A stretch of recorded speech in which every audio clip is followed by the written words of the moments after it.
My name is Anna Mari Vanthorpe, and I'll be your host today. Today we have David from Dimple Digital is here.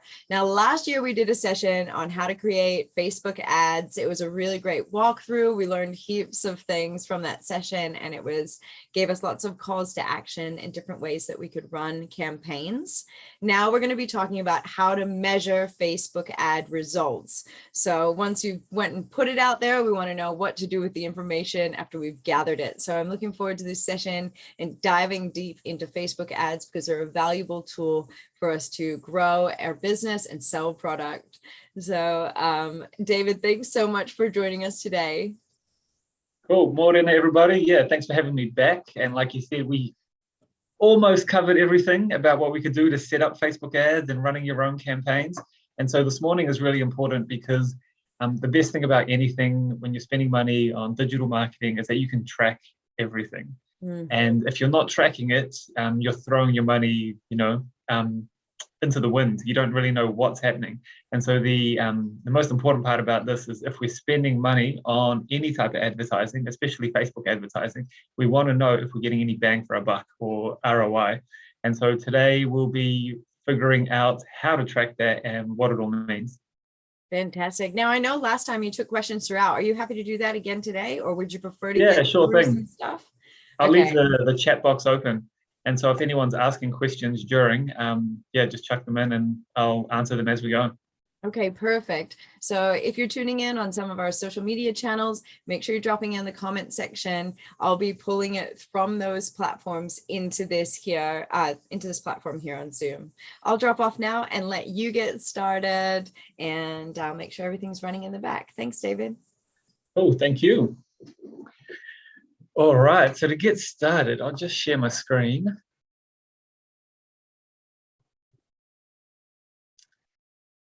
So as we said earlier, and I'll make sure I got the chat open if anyone's got any questions, that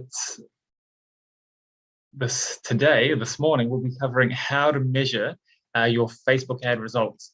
And as I said,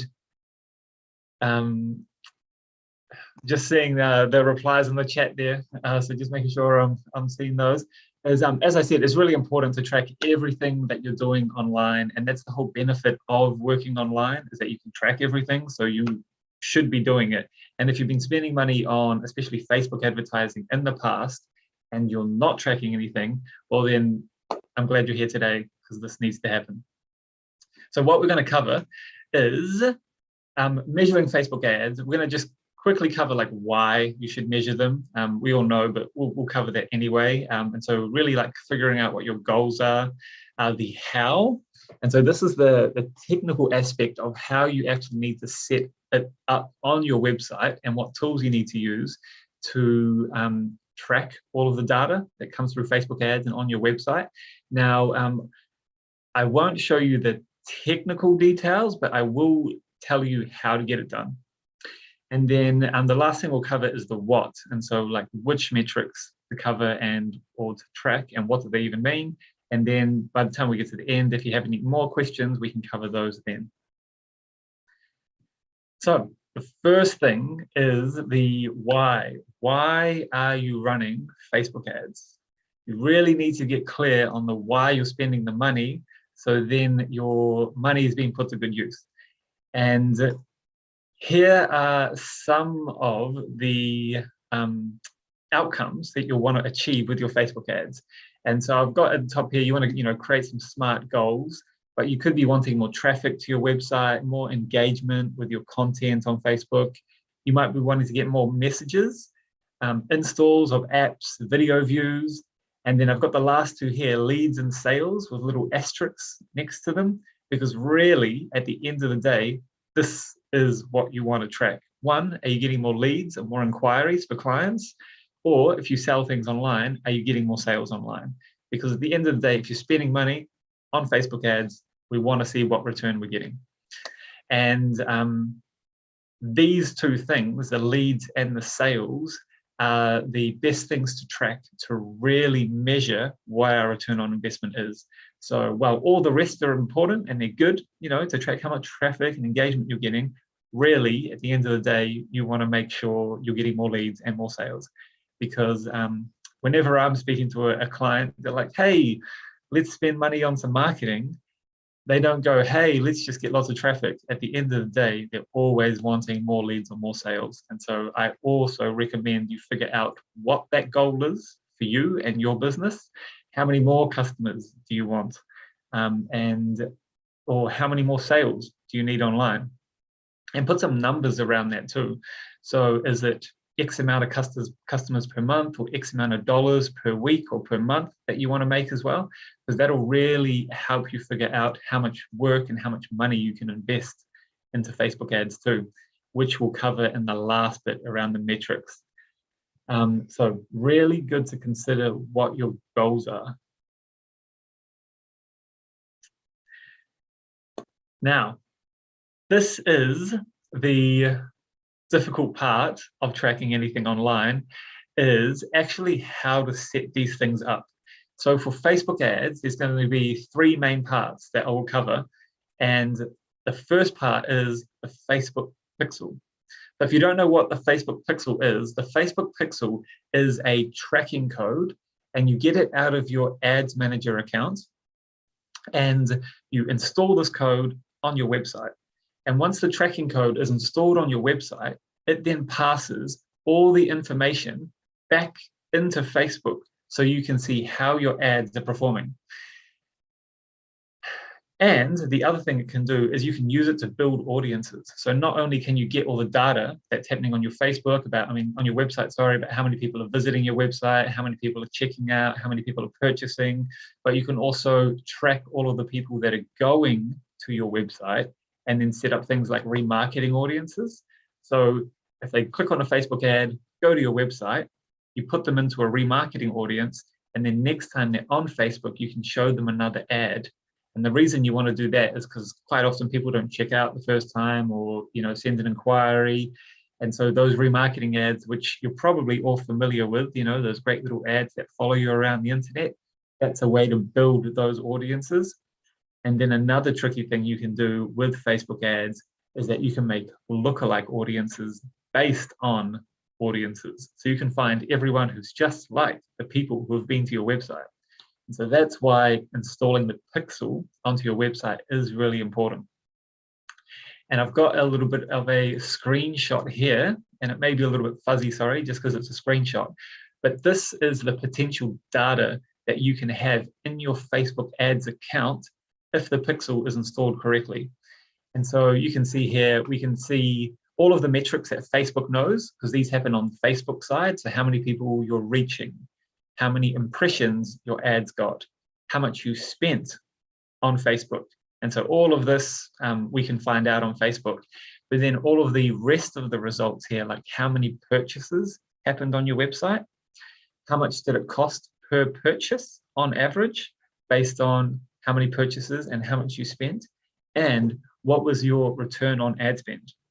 So if you can find out these numbers and you can see them clearly, black and white, you can optimize your campaigns to improve over time, and you can make sure you're actually getting a positive return on investment, turn off ads that aren't working, and increase the budget where your ads are working. And so we can make really quick and accurate decisions by having this data. And so, for example, here we could see this top campaign, $15 per purchase. Great. And we've got over a 2.5 return on ad spend. This campaign is doing well. This one here, I know $53 per purchase is way too high, especially because I think the average purchase is about like $100 for this particular client. So this campaign is not doing so well. So we either need to change what we're doing with the ads, or we just turn this one off because this one isn't working, and let's favor the ads that were working. And so this is the type of like quick decisions you can make on an ongoing basis if you're getting the right data. So first of all was the Facebook pixel. So that is what's possible when it's installed. The next thing that you really need to have set up when you're running any sort of ads, as well as Facebook ads, is Google Analytics. So Google Analytics, if you're not familiar with it, is a free software provided by Google, and it allows you to track everything on your website from all traffic sources. So where they came from, what country they came from, what device they were using, if they came from another website, if they came from Google, if they came from Facebook, how long they spent, what did they purchase, how many pages they visited, everything you can imagine, it's tracked in Google Analytics, which is why it's so important. And the reason why you need both of these things set up is because Facebook tells you kind of not half the story, but it tells you what you need to know inside Facebook. Google tells you the rest. And so the same way it's set up is a tracking code that you need to get from your Google Analytics account, and that needs to be installed on your website. And we'll talk about that in a second. And you can track effectiveness of all your traffic. And so you could be getting a lot of traffic from your Facebook ads. And for example, they could be having a really good like return on ad spend. But when you look at the traffic on Google Analytics, and I'll show you a screenshot of the data that you can see, is you might be looking at your traffic and see can track bounce rate. So that's how many people visit your website and then leave straight away without visiting another page. And you can see, wow, 53% of all traffic is bouncing without going to another page. Okay, so I'm getting a good return on ad spend, but still over half of the traffic is leaving my website. What's up with that? And so if we could reduce that bounce rate, no doubt we could improve our conversion rate as well. And so this is why Google Analytics is a must, and you have to set this up. So you have to be looking at the data inside Facebook and the data inside Google Analytics to really understand everything that's happening. And the other important thing about having Google Analytics set up is when you're running Facebook ads and you're running ads or conversions, or you're tracking conversions, from other sources of traffic, it's really good to be able to compare the two sources. And so if you see here in this example, you've got social, so this is everything from Facebook and Instagram, other, and these are ad campaigns, and this one's a bit of a mixture between where we're running other ads. Direct is when they come straight to your website. Organic is when they search for you in Google and they don't pay.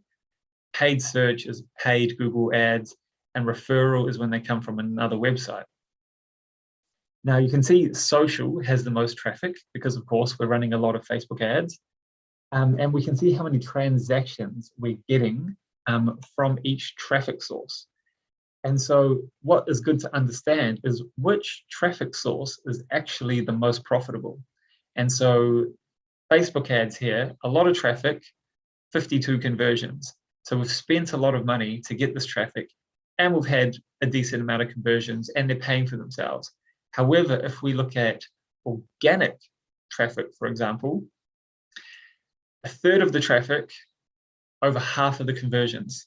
And so when you're looking at your traffic sources and where to get the best bang for your buck, could we improve the amount of organic traffic that this website is getting?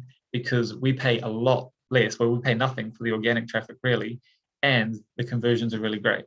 And so you really want to be comparing where you're getting your best conversions from, as well as measuring what's happening when you're spending money on Facebook ads. So yeah, need I say more? Google Analytics, very important. Make sure it's set up.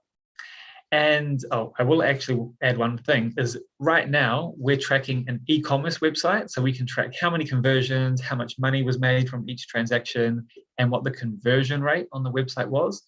If you don't sell things online, so like myself, if you're a service-based business and you want to track goals, so you track inquiries, so potentially how many people clicked on your call button, how many people clicked on your email button, or how many people submitted a contact form.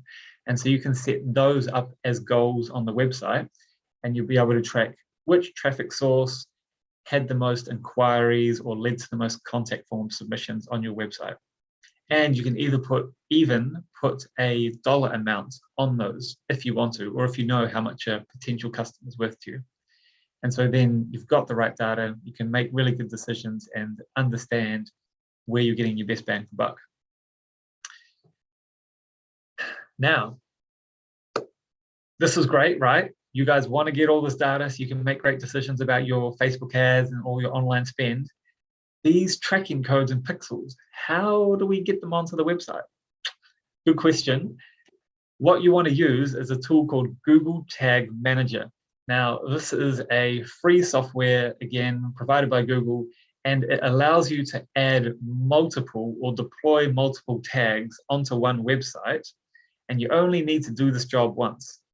However, you need to get an expert to do it. So if you are wanting to put these tags onto your website and you don't have them done yet, talk to your developer and say, do you know how to use Google Tag Manager? If they say yes, get them to add, well, they'll be able to take care of it for you if they know how to use it, but we want to add the Facebook pixel, the Google Analytics tag, and anything else you want to track. They'll put it into Google Tag Manager, and then they'll put that onto your website. And if your developer doesn't know how to use Google Tag Manager, what I would recommend is using a website like Fiverr. And so Fiverr is a website where you can find all sorts of different contractors who will do one-off jobs for you. And if you type in Fiverr Google Tag Manager, it'll just come up with a whole list of people from all over the world who are experts in Google Tag Manager. And then that's probably the fastest way to find someone who can deploy the new tags onto your website and get your tracking set up. And it may cost you anywhere from like $100 to maybe a few $100s, depending on how complex your website is and what you want to track. But without a doubt, it's the first thing that you have to set up is getting your tracking sorted before you're spending any money online. And this is a little bit of an overview, like a very simple diagram of how it works. Is here are all the Google Analytics, Google Ads, Facebook, Pinterest, all of those different platforms where you want to track the data. You can get all of the tracking tags, you put them all into Google Tag Manager, and then only one tag needs to go onto your website. And then that tag can then track anything that happens on your website, like how long people spend, how long they watch the video for, and you can get all of that really good data, and then it gets put back into where you need to see it, either analytics, ads, or Facebook. So to get that tracking set up, which is a must, you've got to get an expert to do it for you. It's a one-time job, doesn't cost that much money, like in comparison to the long run, and it'll make you money in the long run because then you actually know what's happening with your Facebook ad spend and everything else that you're spending money on. Now, the last one, metrics. And we're running through this really quickly, so we'll be done soon. So if you have any questions at the end, let me know. If you've got your goal, you know what you want to achieve with your Facebook ads, you want to get X amount of new clients per month, you've got your tracking set up so you know all your data is correct and you can make good decisions, what do you actually need to track? And so that's what we'll cover now. The metrics to watch. Now, there are so many things that you can check. There's hundreds of different reports in Facebook, in Google Analytics. You can just get lost in the data.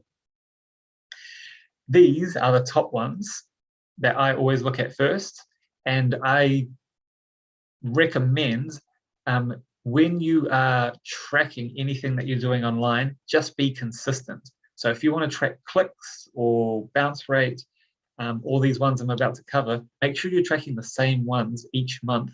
So then you can really easily look back at your performance to see if things are improving or not. And then you can start to create benchmarks and what you know is acceptable for what's a good ad and what's a bad ad, or what's a good return on investment and what's a bad return on investment. And so a question I always get from clients is like, how much money should I spend? Or how much do I expect to make?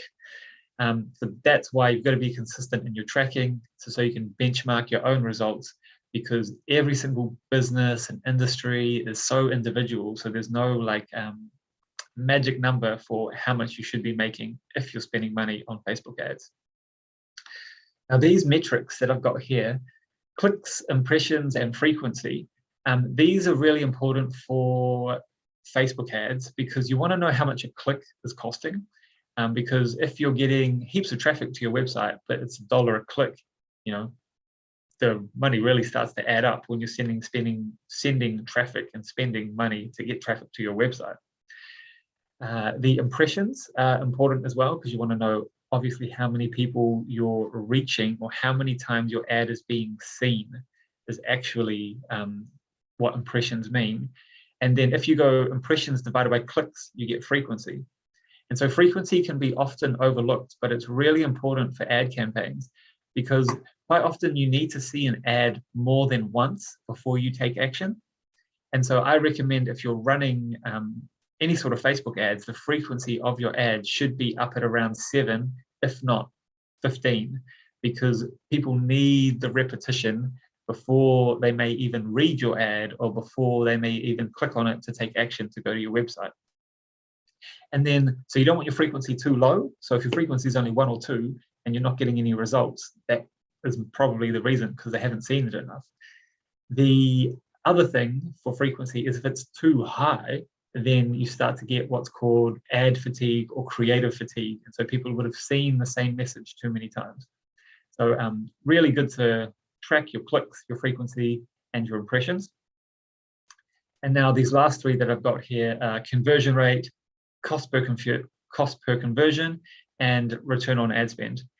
Now, conversion rate is simply conversions divided by sessions. So how many people came to your website, and then how many people converted.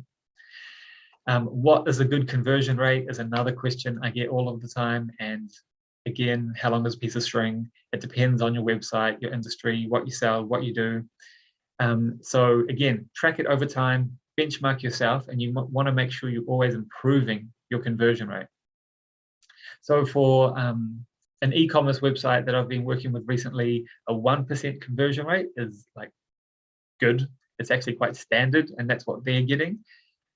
Now think about it. If you could turn that 1% conversion rate into 1.5% and do nothing else, you increase the amount of revenue, the amount of conversions, the amount of money you're making by 50%. And that's just a 0.5% of a conversion rate.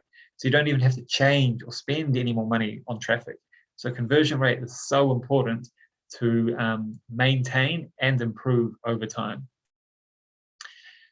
Cost per conversion. This is really important to understand, because you want to know, and it's ad spend divided by conversions.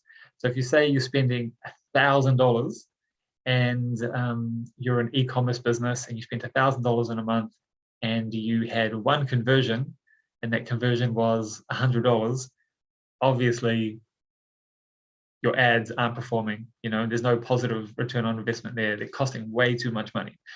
But if you spent $1,000 and had 1,000 conversions, and each conversion was worth, say, $10, then that would be a affordable rate for cost per conversion. And the idea to figure this out, or the reason you want to figure this out, is if you're selling things online, you will probably know, or you should know, what your profit margin is. And so within your profit margin, your cost per conversion needs to sit in there. Or if you haven't done that before, you actually need to add the cost per conversion to your pricing. And so that's why this metric is so important to understand. And then if you're a service-based business like myself, how much can you afford to pay for a lead? So if your cost per conversion is $20 or $50 or $100, how many times do you need to spend $100 to get a lead, to convert a client? And then how much is the lifetime value of that client? So an important metric to understand is the cost per conversion. So make sure you're tracking this one. And then the last one I've got here is return on ad spend. So it's just total revenue divided by ad spend. And so what's your return on that? And so this is really for any e-commerce businesses that are selling your products online. So you can track this one, because obviously you want a return on ad spend that's positive. And this is a really simple and quick metric to work out to measure the performance of your ads. And so that's why I really encourage you check this one each month. So you know what your ROAS is, or return on ad spend. your cost per conversion, your conversion rate, and the clicks and impressions and the frequency of your ads. And if you're just measuring these ones as a basis, just as a foundation, you'll be able to make the right decisions to figure out if your ads are working, if you should be investing in Facebook ads, and it'll really give you a good idea of what needs to be tweaked in terms of your Facebook ads and how to improve the results that you're already getting. Right. And that is wrapping it up just there. So I hope you now understand the importance of tracking everything, and you've got your goals in place. Get an expert on board to set up all of your tracking correctly, and you track the right metrics each month to measure your results over time. And that's all I've got for you today. No, that was perfect. I mean, gave us heaps of food for thought and stuff to work on when we look at our own analytics. And I know that sometimes there's a little bit of a lag in the live feed, so I want to give people an opportunity to type in their questions. So if you do have some questions for David, do drop them in the chat or the comment section. It is a great opportunity to ask questions that are really bespoke to your business or really particular to your business. You know, you're in a whole marketing realm. So we're talking about Facebook ads here, but what you do is, you know, beyond just Facebook ads. So you're a really great resource. So do take advantage. Yeah, here's David's information. So I popped up my email address. So if anyone's watching this on demand later on, if you do have any questions or you just need some direction on help getting that tracking setting up, because like I said, that's the most technical part of this entire equation, just send me an email and I can point you in the right direction, or I can help you set up your tracking. So once it's done, then you know you're getting that right data. Perfect. That sounds great. Here's a question here. It says, do you need to measure engagement with ads? If so, how do you do this? Great question. Thanks. Yeah, yes and no. So it depends on what type of ads you're running. So if you're running a Facebook engagement post, then sure, you want to make sure you're getting enough likes and comments on your post. But quite often, if you are driving leads or sales to your website, the only engagement you're getting is clicks, because all they do is see the ad, click on the ad, and come to your website. So it really does depend on the types of ads you're running. Quite often, if you're running a campaign for your business, you might want to run an awareness ad first and really get some engagement with your followers. And then you can follow up all of that positive engagement you've got with the sales pitch or the call to action. So, your first one can be engagement. The second ad can be traffic. So it really depends on what your goals are. Yeah, I think that's a really good point. And we were talking about this in the coffee and questions. You know, creating awareness is one thing, and then versus trying to make a sale, and sometimes you need to get that exposure, and you might even be marketing to a slightly broader crowd when you're doing awareness, but then honing in on more of a particular group when you're going for those sales. Would that be right? Yeah, definitely. And that's that marketing funnel people talk about. You start up top with a very broad awareness ad. And then if people engage in those ads and you've got your Facebook pixel set up, then you can remarket to them. And that's that the research phase, the consideration phase. And then you can send a different message to those people who are already aware of your brand. Yeah, it's great. And I feel like as we've been kind of growing up with Digital Boost here over the past year, we're now into the second year of Digital Boost. We're getting to that point. I think some of us are newbies. We're just getting on board and we're learning some of these things, but a lot of our folks have been tuning in from the beginning, and maybe it's time to really start to separate out and deepen your strategy. So you've had to play around with Facebook ads and run a few ads. Now let's try to break it down into some awareness versus some sales, and really start to hone in on some of our techniques using some of these skills that you've brought to us here today. So thank you so much, David, for your time. Yeah, no worries. Thanks for having me again, Anna Marie. Oh, I begged you to come back on because I thought your session last time was Yes, so thank you. good. And, you know, last year we had Greer come on as well, and she did a fabulous job. And I know she's no longer with your company now, but everybody that we've had come through from Dimple Digital has just been so stellar. And we just appreciate you taking the time out to help educate us and take our businesses to the next level. So thank you so much. No, always, it's great. And it's what we do. Like half of the work we actually do at the moment is training. And so working with business owners, marketing managers, and just helping them understand the opportunities, just like things like this. Because if you don't know what Google Tag Manager is, you don't know what it is and you don't know what it can do. So it's just helping share all of these ideas to improve what everyone's doing. I think that's one of the things that we're learning more and more is it's hard to know what you don't know. You know, like, oh, what would you like to learn? What would you like to learn? Well, I don't know because I don't know. So Yeah. that's why we've We got just folks cover like everything. you. Yeah, that's why we've got Yeah. folks like you coming on and helping us to know what we don't know, which is fantastic. So thanks for enlightening us. Folks, if you need a little bit of help, of course, David has popped his email on there. He is just such a warm and lovely person who would probably love to have a chat with you. If you'd like to contact us at support, use the email support@digitalboost.co.nz. Our team will get back to you within approximately 15 minutes and we'll set up a time to even walk you through some things if you need a little bit more one-on-one assistance. That's what we're here for. So do take advantage. Have a wonderful day, everybody. I've checked all the other platforms. It looks like we're good to go. So folks are tuning in. Thanks for tuning in all across the platforms and we'll see you tomorrow. Have a great day. Ka kite. Awesome. Have a great